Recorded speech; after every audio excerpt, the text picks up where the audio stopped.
esse rei, além de teimoso, ele era preguiçoso. Aí um dia ele resolveu perguntar para o escriba dele. Vocês lembram dos escribas, aquelas criaturas que se dedicavam tão somente a ficar escrevendo, né, porque não tinha imprensa ainda? Então toda a nossa literatura ela era passada à mão por essas criaturas que passavam a vida inteira só escrevendo os escribas. E ele disse assim, ok, eu tenho uma tarefa para você. Eu preciso que você resuma a história da humanidade. O escriba ficou um tanto quanto assustado. Toda a história da humanidade? Sim. Toda a história da humanidade até o momento em que nós nos encontramos. Ele disse, ok, vou levar algum tempo, mas farei. Passaram-se 10 anos e o escriba voltou a uma audiência do rei e disse, aqui está. Era assim uma pilha imensa, assim, eram 10.000 páginas. E lá estava o resumo da história da humanidade. E o rei disse, estás louco? Pensas que eu terei tempo de ler 10.000 páginas? Eu sou um rei soberano. Eu tenho que cuidar do reinado. Tudo está sob minha responsabilidade. Não. Resuma essas 10.000 páginas. Passaram-se 5 anos. O escriba reduziu as 10.000 páginas a 1.000 páginas. Voltou a falar com o rei. Não, 1.000 páginas ainda é muita coisa. Eu quero que você resuma a história da humanidade. 1.000 páginas não é o suficiente. Eu não tenho tempo. Como que eu vou ler? Quando que eu vou ler? Resuma. E ele foi lá e fez mais um esforço. Passados 2 anos, 100 páginas. O rei se deu por satisfeito. Não, 100 páginas é muito para ler. Quando que você vai entender, ó servo, que 100 páginas é muito do meu tempo, eu sou um rei soberano, e aquele papo de novo, aquele discurso do rei. Tá bom, rei, eu vou me esforçar. E o tempo foi passando e o rei adoeceu. E a doença foi se agravando. Chegou a um ponto que o escriba voltou lá, e ele já estava com um livreto, né, de umas singelas 10 páginas. E o rei não se deu por satisfeito, porque dessa vez ele poderia ler as 10 páginas, mas a visão já estava tomada pela doença. Então ele já não tinha mais condições físicas de ler a história da humanidade. Ele disse, 10 páginas, agora eu poderia no leito aqui da minha doença, mas não consigo mais ler. Ele resumiu mais um pouco. Quando o rei já estava passando desse mundo, né, para o plano espiritual, quase no momento do desencarne, aquele escriba já de cabelos assim, tomados pelo tempo, assim, esbranquiçados, e com toda a vida praticamente dedicada a essa arte de resumir a história da humanidade, chegou com a seguinte frase e falou nos ouvidos do rei. Eis o resumo da nossa história, meu soberano rei. Nós sofremos. E assim, com essa frase, nós temos todos agora uma visão do que nós temos feito nas nossas jornadas, cada um de nós, até chegar nesse momento presente, das nossas vidas pretéritas, até agora, o que nós temos vivenciado, o que a humanidade tem passado, todas as guerras, todos os períodos de peste, todas as grandes fomes, as secas, calamidades, nós sofremos. Mas tendo consciência de que nós sofremos, e que o sofrimento ele tem uma causa justa e boa, porque se nós pararmos para pensar sobre a existência de um Deus justo e bom, não há lógica em pensar que todo sofrimento é em vão. Sim, nós viemos de uma caminhada de sofrimento, mas em cada uma dessas pedras nós também aprendemos. E às vezes a dor, ela não é castigo, né? Nós temos uma cultura aqui de achar que a dor, ela só é algo terrivelmente maléfico. Mas quantas vezes a dor nos alerta? Por exemplo, você acorda um dia com uma dor de cabeça. E aí você pode nem pensar nessa dor de cabeça e sair correndo para o trabalho, já meio atrasado. Mas o seu corpo te alertou. A dor de cabeça estava ali te dizendo, opa, presta atenção, tem alguma coisa estranha aqui no corpo. A dor de cabeça falou para você. Às vezes é para você desacelerar, às vezes é para tomar mais água, às vezes é para melhorar a alimentação, às vezes. Então são várias possibilidades. Mas aquela dorzinha de cabeça chata e incômoda é a forma que o teu corpo diz, está acontecendo algo. E isso também é a febre, é a cólica, é aquela dor nas costas. Não existe nenhuma dor física que não esteja associada a alguma questão da nossa vida. E as dores emocionais também. Então nós temos dois tipos de dores bem comuns aqui a todos nós. Todos passamos por isso ou vamos passar. As dores físicas e as dores emocionais. As dores físicas, às vezes nós conseguimos com um remedinho, né, acalmar. Mas a dor emocional, essa leva mais tempo. Porque não tem ali na farmácia um remédio que você compre, né? Vou comprar um remédio para curar agora, aliviar minha dor da perda do ente querido que se foi. Então amanhã eu vou comprar um remédio para aliviar a dor daquele meu companheiro, daquela minha companheira, que teve uma relação afetiva por mais de 20 anos comigo. Então um belo dia olhou para mim e disse, preciso ir embora, nosso tempo acabou. Tem um remédio para isso na farmácia? Então nós todos somos responsáveis por cultivarmos o nosso jardim, a nossa horta, a nossa alma. Porque quando nós aprendemos a cultivar na nossa alma, no jardim da nossa alma, essa horta de esperança, de fé, de otimismo, de perseverança, a dor vem, mas o remedinho já está lá, dentro de nós. Nós já estamos preparados para fazer esse processo de cura. Tem um reitor da Universidade Internacional da Paz, Roberto Crema, e dentre dos tantos livros que ele já publicou, tem uma frase dele muito interessante que fala que ninguém transforma ninguém. E nós, assim, quando temos esse contato com as informações espirituais, começamos a ficar agoniadinhos, não é assim? Querendo contar para os outros, olha o que eu descobri lá no grupo de estudo. Eu ouvi uma palestra esse sábado que falou isso. E você quer contar para os outros, e a outra pessoa te olha meio incrédula, assim, isso aí não existe, isso é bobagem. Você tem vontade, né, de fazer com que a pessoa abra os olhos e, olha, mas é real, eu sinto que é real. Então, essa frase do Crema fala o seguinte, ninguém transforma ninguém. Ninguém se transforma sozinho. Nós só nos transformamos no encontro. Esse momento que nós vivemos aqui, o que é, senão, um momento de encontro? Um momento em que cada um de nós deixa lá para fora a correria do dia a dia, as contas a pagar, os conflitos familiares, os processos de enfermidade, os parentes difíceis, as próprias dificuldades, e viemos aqui em busca de algo e partilhando algo, porque mesmo na busca, mesmo você que pode estar sentado hoje pela primeira vez aqui buscando alguma resposta, buscando alguma energia, buscando paz, mesmo você, nesse processo, você está construindo essa paz, porque nós trocamos. Cada pensamento de cada pessoa nessa sala hoje está constituindo a atmosfera desse ambiente. Os nossos pensamentos, eles não são vistos aos nossos olhos, mas eles se materializam no espaço. Então, quando nós pensamos, sejam pensamentos positivos ou negativos, nós estamos criando isso no universo. E pela lei de atração, nós estamos entrando em sintonia com outras figuras que estão nesse mesmo processo de vibração. É como um rádio.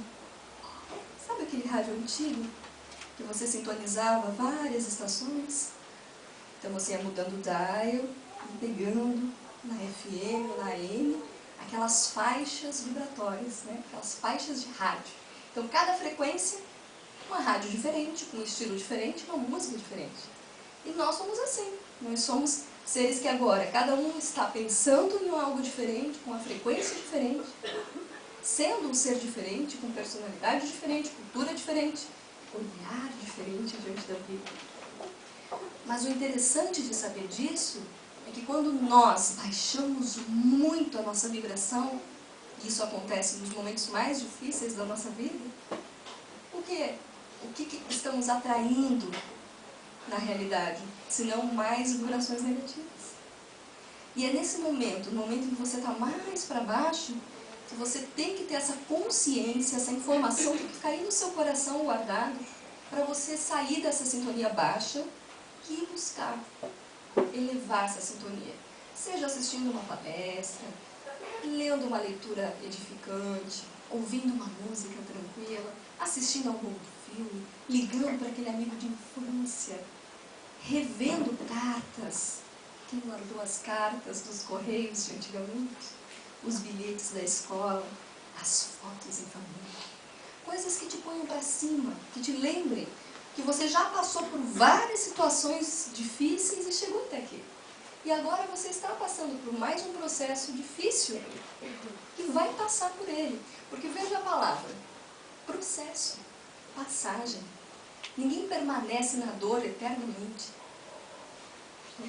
Nada dura para sempre. Tudo é cíclico. Então, mesmo aquela dor mais aguda, aquele momento mais intenso, aquela, sabe, sensação de que nada faz sentido, mesmo nesses dias em que nada faz sentido, você tem toda a condição, preparo, com certeza cada um de nós tem condição e preparo de encontrar uma alternativa. Simples, sem gastar dinheiro, sem ser uma ideia mirabolante. Nós só nos transformamos no encontro. Então as pessoas que se isolam da sociedade, ficam sofrendo quietinhas, elas têm muito mais propensão a desenvolverem processos depressivos. E nós sabemos já, hoje em dia, felizmente, que a depressão não é como antigamente se pensava, uma bobeira, né? A pessoa está meio tristonha, tal, e tá, tô deprê. Se confundia muito a depressão com essa coisa de tristeza. E não é, tristeza é tristeza. Depressão é outra coisa. Depressão é algo estudado, é algo que tem remédio, que tem vários níveis, que tem profissionais da área da saúde que tratam. Então, se você observa que você ultimamente tem passado por momentos difíceis e essa tristeza parece não ter fim e você tem se isolado da sociedade, a luz te incomoda, contato com outros seres humanos te incomoda, tudo que você fazia antes não é mais legal, você tende a ficar sozinho e, se possível, dormindo, e nos dias de sol você fecha o blackout do seu quarto, você quer ficar um domingo de sol dormindo no escuro o dia inteiro, você tem grande probabilidade de estar com depressão. Consulte um especialista. Hoje em dia tem tratamentos maravilhosos, rápidos, terapias lindas de se fazer, inclusive tratamentos alternativos, não precisa se entupir de remédio, nada disso. Dizem que a melhor cura para a depressão é a ação. Só que quando o indivíduo já está com uma depressão profunda, já fica muito mais difícil ele partir para a ação, porque ele está sofrendo mesmo fisicamente. Falta de substâncias neuroquímicas.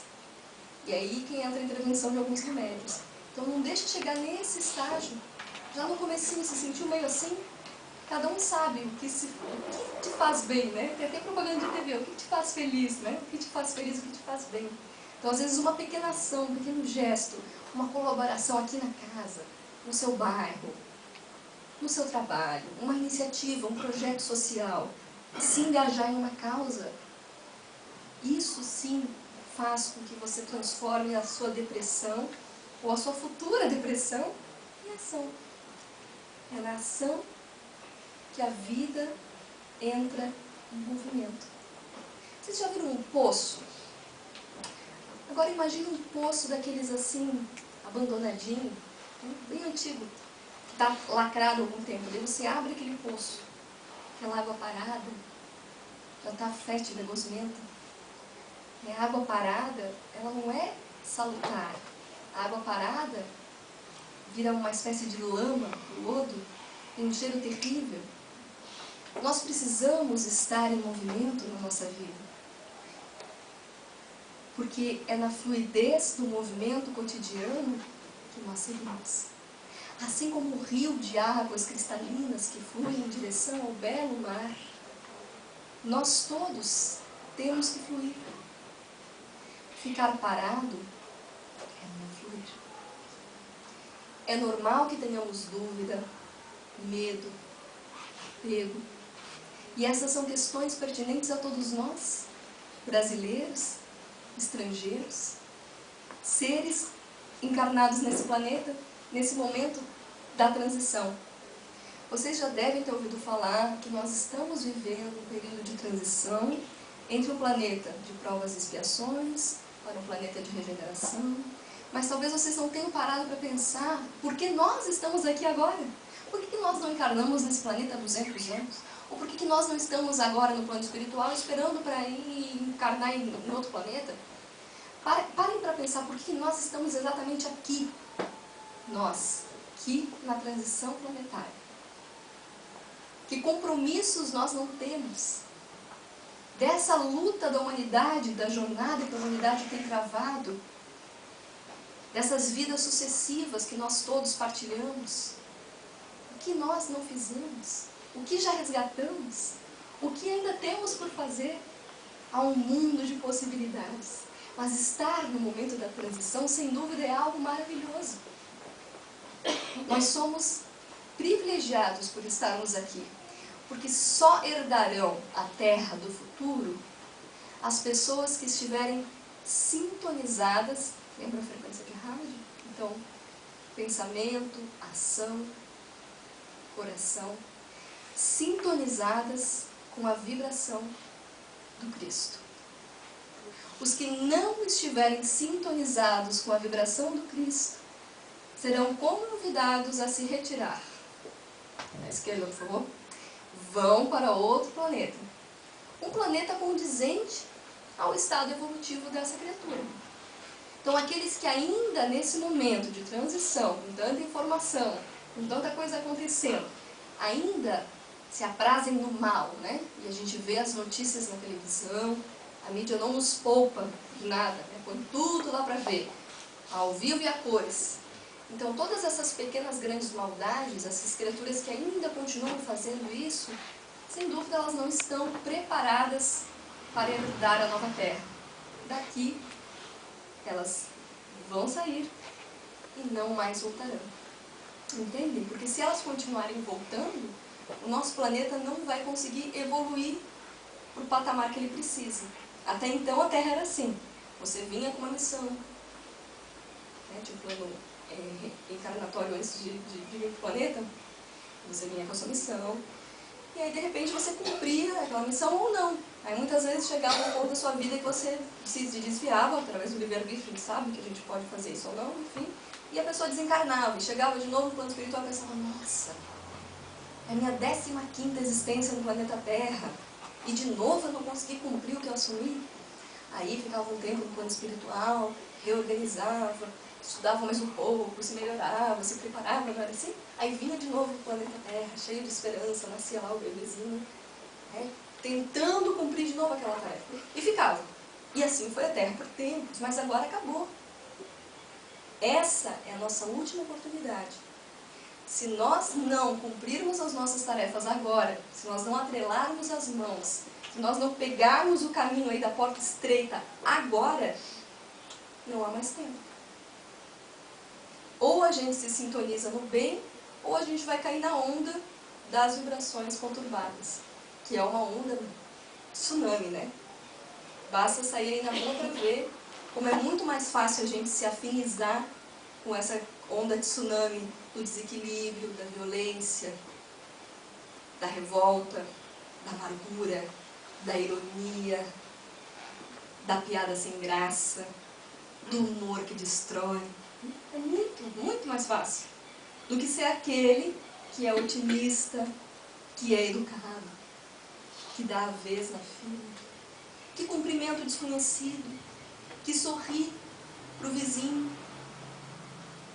que não tem dinheiro para dar, mas oferta uma flor.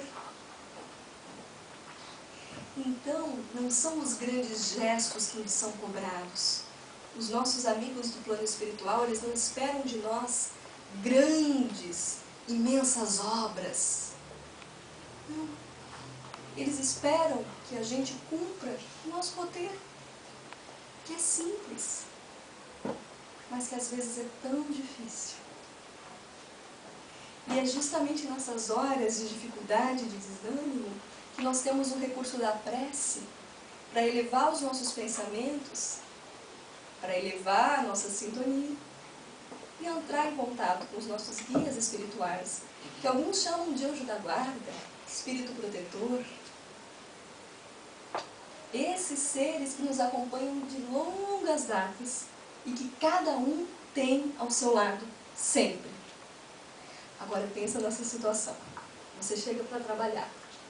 Aí tem um colega que você não vai muito com a cara assim, né?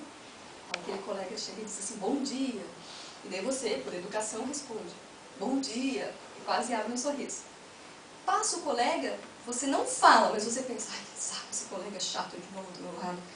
Como é terrível trabalhar perto de uma pessoa assim tão chata, tão metida, tão não sei o quê. Então você disse bom dia, mas em seguida o seu pensamento já caiu naquela vibração do de reclamar porque o outro é chato, porque tem defeito, mais um dia de trabalho, é segunda-feira, e deu sol e no domingo choveu.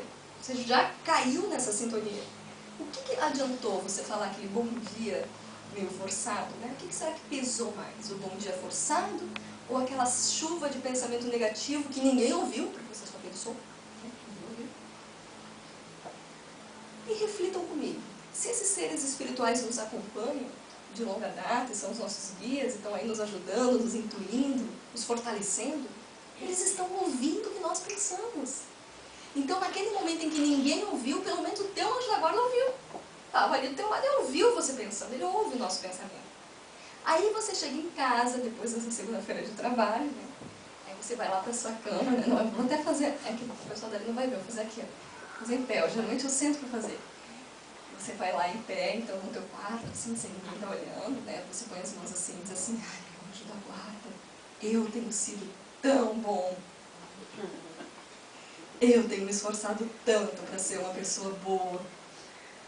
Tenho melhorado muito os meus pensamentos. Eu não odeio ninguém. Eu tento ajudar todos no meu trabalho. Eu sou o alicerce da minha família. Por favor, me ajude.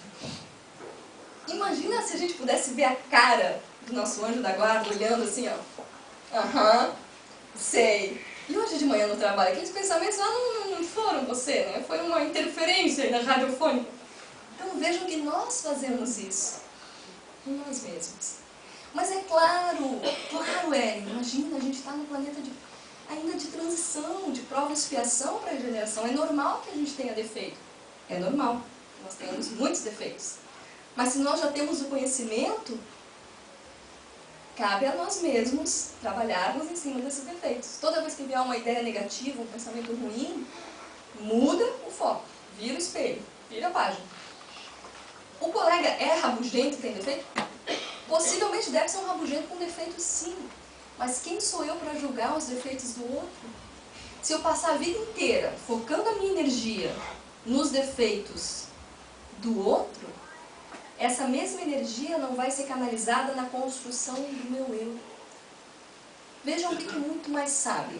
Eu focalizar a minha energia, a minha intenção, o meu coração, os meus pensamentos em criticar o outro, ou focalizar tudo isso em melhorar o meu eu. Porque quanto melhor eu estiver, quanto mais seguro eu estiver, quanto mais harmonioso eu estiver, quanto mais humano eu for, melhor será a minha passagem nesse planeta. Que nós muitas vezes esquecemos, mas é uma passagem muito rápida, efêmera. Quem já perdeu um ente querido sabe que por mais que a gente estude e se prepare, a morte sempre chega antes do que o nosso sentimento se vá. A morte sempre chega antes do que o sentimento se vá. Dizem que quando a Terra passou a ser habitação de forças vivas, nas telas primitivas, Tudo era agitação e festa. As cidades nasciam em singelas aldeias da floresta. A beleza imperava, o verde resplendia. A vegetação se espalhava e crescia, dando refúgio aos animais, dos mais simples aos mais fortes. O progresso alcançara as marcas de alto porte. No campo, as plantas todas respiravam felizes da folhagem ao vento, a calma das raízes.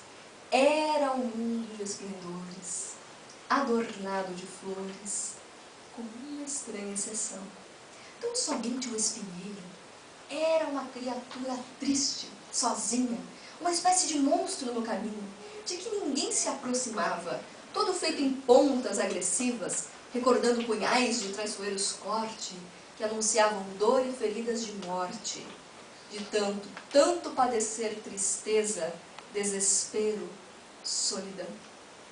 Um dia o espinheiral fitou aquele céu azul imenso e disse numa espécie de oração: Senhor, que fiz eu de mal para merecer ser espancado, chutado, esquecido?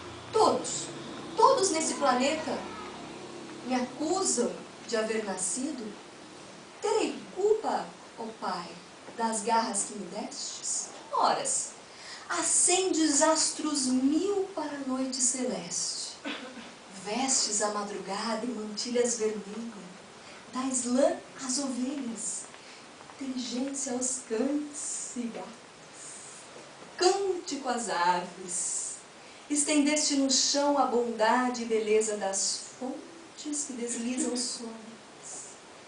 Não me abandone, ó Pai, às pedras do caminho. Se posso, não quero oferecer apenas espinhos. Anseio a ser perfume, cor, harmonia, beleza, para falar de Ti todos os dias, através das leis da natureza. Dizem, não se sabe como, mas dizem que Deus ouviu a prece do espinhal e ordenou que o orvalho lhe trouxesse um prodígio imortal. Na seguinte manhã, logo após a alvorada, por entre exalações maravilhosas, o homem descobre de alma encantada que Deus, para mostrar-se o Pai bondoso, amigo, companheiro, pusera no pobre coitado e feio do espinheiro a primeira entre todas as nossas rosas. Que o perfume da rosa permaneça em nossos corações como lembrança de que cada um de nós, sim, é cheio de espinhos, e que o nosso amigo, o nosso colega, o nosso familiar, sim, é também cheio de espinhos. Mas que entre os espinhos, todos nós temos um perfume único no universo. Cada um de nós exala uma cor única de perfume de amor. Cada um de nós traz uma cor única das andanças que teve e, portanto, merece ser respeitado, ouvido, quem sabe, compreendido. Que o perfume das rosas permaneça nos nossos corações durante essa tarde e ao longo dos trabalhos dessa casa que nos acolhe com tanta harmonia. Obrigada pela paciência e prestarem seus ouvidos. E até mais.